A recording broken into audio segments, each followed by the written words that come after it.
আর এই পৃথিবীতে যত পথ তোমরা দেখেছো, কেউ পীরের পথে মানুষকে ডাকে, কেউ বা বাবার পথে মানুষকে ডাকে, কেউ বা হুজুরের পথে মানুষকে ডাকে, কেউ বা আব্রাহাম লিঙ্কনের গণতন্ত্রের পথে মানুষকে ডাকে।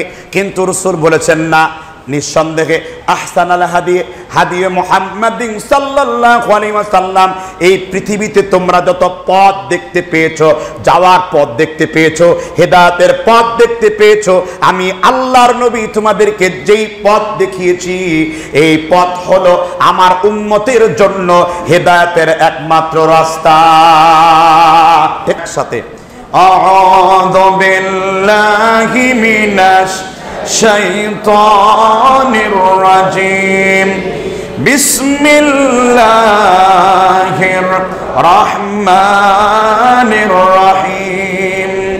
ওয়া মান ইউশাকিকির রাসূল মিন বা'দি মা তাবায়্যানা লাহুল হুদা ওয়া ইয়াত্তাবি' গায়রা সাবিলিল মুমিনিনা নুওয়াল্লিহি মা তাওয়াল্লা ওয়া নুসলিহি জাহান্নাম ওয়া সাআত মাসীরা।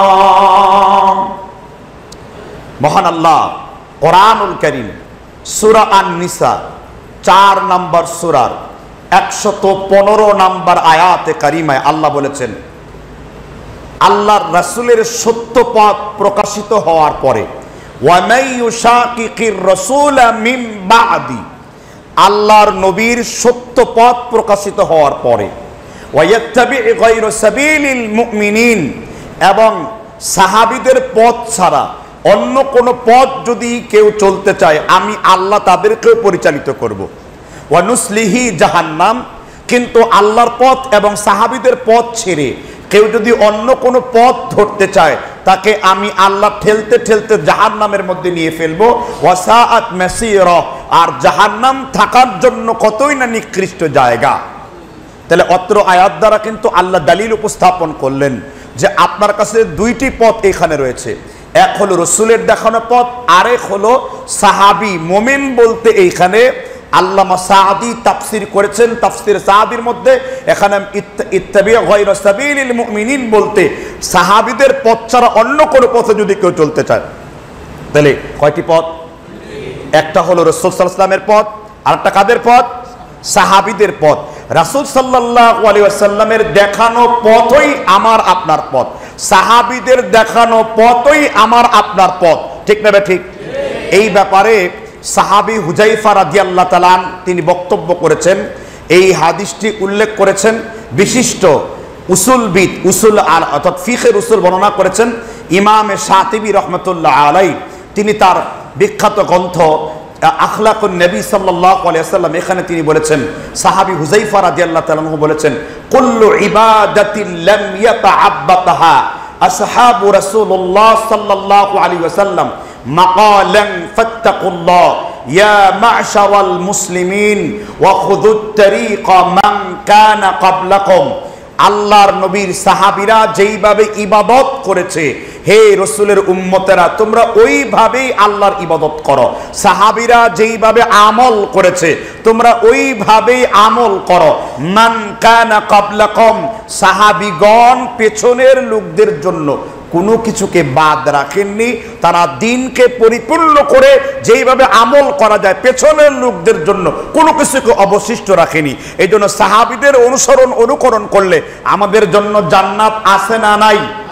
কেননা আল্লাহ কোরআনে ঘোষণা করেছেন সূরা বাইয়িনার সর্বশেষ আয়াতে, রাদিয়াল্লাহু আনহুম ওয়া রাদু আন যালিকা লিমান খাশিয়া রাব্বা। আল্লাহ তাআলা বলেছেন, আমি আল্লাহ হে নবী আপনার সাহাবীদের উপর রাজি খুশি, আর আপনার সাহাবারা আমি আল্লাহ রাব্বুল আলামিনের উপর রাজি খুশি। যালিকা লিমান খাশিয়া রাব্বা, কারণ আল্লাহর নবীর প্রত্যেক সাহাবাগণ একমাত্র আল্লাহ রাব্বুল আলামিনকে ভয় করে চলতেন। তাহলে সাহাবীরা কাদের ভয় করে চলতো? আল্লাহকে ভয় করে চলতো। তাহলে বোঝা গেল আল্লাহর পথ, রাসূলের পথ, সাহাবীর পথ। আর রাসূল বলেছেন যে তিনটা যুগ হলো তোমাদের জন্য স্বর্ণালী যুগ। প্রত্যেক দিন আমার দাদা খুতবার মধ্যে এই হাদিসটি পাঠ করে, আপনারা শুনে থাকবেন। আল্লাহ রাসূল বলেছেন, অখায়রুল কুরুন কুরুনে সালাসা, আল্লাহর নবী মুহাম্মদ রাসূলুল্লাহ বলেছেন তিনটা যুগ হলো স্বর্ণালী যুগ। কয়টা যুগ? আল্লাহর নবী বলেছেন সুম্মাল্লাযীনা ইয়ালুনাহুম সুম্মাল্লাযীনা ইয়ালুনাহুম। একটা হলো সাহাবীদের যুগ, একটা হলো সাহাবীর ছাত্র তাবেঈদের যুগ, আরেকটা হলো তাবেঈদের ছাত্র তাবে তাবাঈর যুগ। এই তিনটা যুগ হলো আল্লাহর নবী মুহাম্মদ রাসূলুল্লাহ বলেছেন আমার উম্মতের এই তিনটা যুগ হলো আমার আপনার জন্য স্বর্ণালী যুগ। এই তিন যুগের বাইরে আপনি যত আমল দেখবেন সব আমলকে আল্লাহ প্রত্যাখ্যাত করেছেন। এই তিনটা যুগের আমল হলো আমার আপনার জন্য হুজ্জাত, আমার আপনার জন্য দলিল। যদি আপনার দলিল কোরআনে থাকে খুব ভালো কথা, আপনার দলিল যদি আমার নবী মুহাম্মদ রাসূলুল্লাহর হাদিসে থাকে তো ভালো কথা। যদি হাদিসে না পাওয়া যায়, যদি সাহাবীদের আমলে পাওয়া যায় এটাও আপনার জন্য দলিল। যদি সাহাবীদের আমলে না পাওয়া যায় তাবেঈদের আমলটাও আমার আপনার জন্য দলিল, অথবা তাবেঈদের আমলটাও আমার আপনার জন্য কি দলিল। এটা হলো দলিলের সীমা রাখা। এই তিনটি যুগ যদি কোন শরীয়তের আদেশ নির্দেশ পাওয়া যায় তাহলে এই তিনটি যুগ হলো আমার আপনার জন্য শরীয়তের কি মূল দলিল। এই তিনটি যুগের বাইরে যা আসবে সবগুলাকে বলা হবে নবীজির সুন্নতের পরিপন্থী, তাকে বলা হবে কি বেদাত। আমি আজকে এই বিষয়টা নিয়ে আলোচনা করব, বেদাত সম্পর্কে কিছু আলোচনা করব। আপনারা কেউ বলতে পারেন বেদাত কাকে বলে? অনেক মুসল্লি হয়তো জীবনে প্রথমবারের মতো এই শব্দটা শুনছে যে বিদাত আবার কাকে বলে। আপনারা কি বিদাত শব্দটার অর্থ কখনো শুনেছেন? বিদাত যে কয় না যে এটা করা বেদাত, এটা করা বেদাত, এটা করা বেদাত, শুনেন না এরকম? জি, বিদাত করলে কি রকম গুনাহ হয়? শিরকের পরে কুফরির পরে সবথেকে বড় অন্যায় হলো কি বেদাত। কখনো কখনো বেদাত মানুষকে চিরস্থায়ী জাহান্নামী করে ফেলে। আগে আমরা জানবো বেদাত কাকে বলে। বেদাতুন শব্দের অর্থ হলো আবিষ্কার করা। বেদাত মানে কি করা? আবিষ্কার করা, উদ্ভাবন করা, তৈরি করা। নতুন আবিষ্কারকে আরবিতে কি বলা হয়? বেদাত বলা হয়। তবে শরীয়তের আলোকে বেদাত এটা শরীয়তের নবী মুহাম্মদ রাসূলুল্লাহ বলে গেছেন। বিদায় হজের ভাষণে জাবালে রহমত একটি পাহাড়ের উপরে আল্লাহর নবী তার সাহাবীদেরকে উদ্দেশ্য করে বক্তব্য দিচ্ছিলেন। এই হাদিসটি মিশকাতুল মাসাবিহ বা কিতাবুল ইহতিসাম 1 নম্বর খণ্ড 55 নম্বর পৃষ্ঠার 593 নম্বর হাদিস। একই হাদিস মোল্লা আলী কারি আল হানাফি রহমতুল্লাহ আলাই মেরকাতের মধ্যে তিনি বর্ণনা করেছেন 230 নম্বর পৃষ্ঠায় 2 নম্বর খণ্ডে 1234 নম্বর হাদিসের মধ্যে। আমি দুইটি কিতাবের হাওয়ালা হাদিস থেকে বললাম।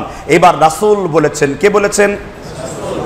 ইন্না আস্তাকাল হাদিস কিতাবুল্লাহ ওয়া আহসানাল হাদি হাদিয়ু মুহাম্মাদিন সাল্লাল্লাহু আলাইহি ওয়াসাল্লাম ওয়া শাররাল উমুরি আওয়াযিমুহা ওয়া কুল্লু মুহদাসাতিন বিদআ ওয়া কুল্লু বিদআতিন দালালা ওয়া কুল্লু দালালাতিন ফিন্নার।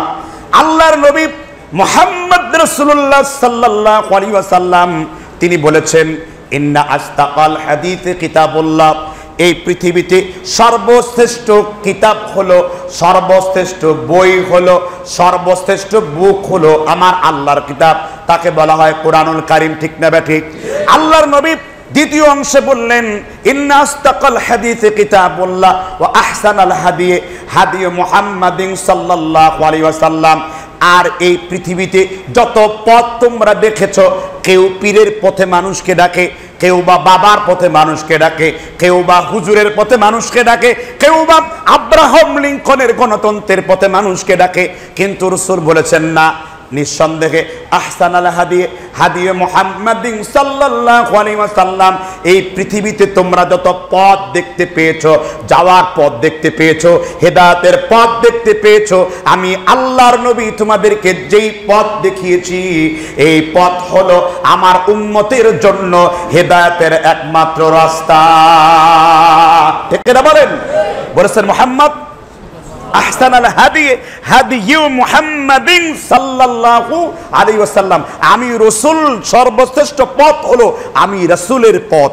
তার মানে রাসূল যেইভাবে চলেছেন, যা করতে বলেছেন, যা নিষেধ করেছেন, যা আদেশ করেছেন, এই পথটাই একজন মুসলমান নর, মুসলমান নারীর জন্য যথেষ্ট বলেছেন মুহাম্মদ। তাহলে আমার আপনার পথ হবে রাসূলের তরিকা, ঠিক না? ঠিক। যদি আমি কোনো আমল করি, আমার আমল কিন্তু কোনো পীরের সাথে মিলানো হবে না, আমার আমল কিন্তু মসজিদের ইমামের সাথে মিলানো হবে না, আমার আমল কিন্তু আপনার বাবা মার সাথে মিলানো হবে না। এবার আপনারা বলুন, আমার আপনার আমল কার সাথে মিলানো হবে? আপনার আমল নামাটা আমার নবীর সাথে মিলানো হবে, বলেছেন মুহাম্মদ। হুজুর এই কথা কে বলেছেন? আল্লাহ রাসূল বলেছেন। মুসলিম শরীফের 1 নম্বর খণ্ডের 8 নম্বর পৃষ্ঠার বাব কিতাবুল ইলমের 774 নম্বর হাদিস রাসূল বলেছেন, মান আমিলা আমালান লাইসা আলাইহি আমরুনা ফাহুয়া রাদ্দুন। আল্লাহর নবী মুহাম্মদ রাসূলুল্লাহ বলেছেন, মানুষ যদি এমন কোনো আমল করে যে আমলের ব্যাপারে আমি আল্লাহর নবী থেকে কোনো আদেশ কিংবা আমি নবী থেকে কোনো নিষেধ নাই, এমন আমল যদি শরীয়ত মনে করে কেউ করে, ফাহুয়া রাদ্দুন, তার আমলকে আমার আল্লাহ বাতিল করে দেবেন, তার আমলকে আমার আল্লাহ একেবারে বাতিল করে দেবেন, তার আমল বাতিল হবে। আপনি যদি পাহাড় পর্যন্ত আমল করলেন কিন্তু আপনার আমল আমার নবীর সাথে মিলল না, কিয়ামত পর্যন্ত আমার আপনার আমল আমার আল্লাহ কশিন কালেও কিন্তু কবুল করবে না। কারণ আল্লাহ শর্ত দিয়েছেন, আমার নবীর আমলের মতন আমার নবী যেইভাবে করেছেন ওইভাবে আপনাকে আমলগুলো করতে হবে, ঠিক না? ঠিক। কিন্তু আমার দেশের কিছু অজ্ঞ লোকেরা বলে যে আমরা নবীরে মানবো কি করে? নবী, আমরা কি নবী? আস্তাগফিরুল্লাহ।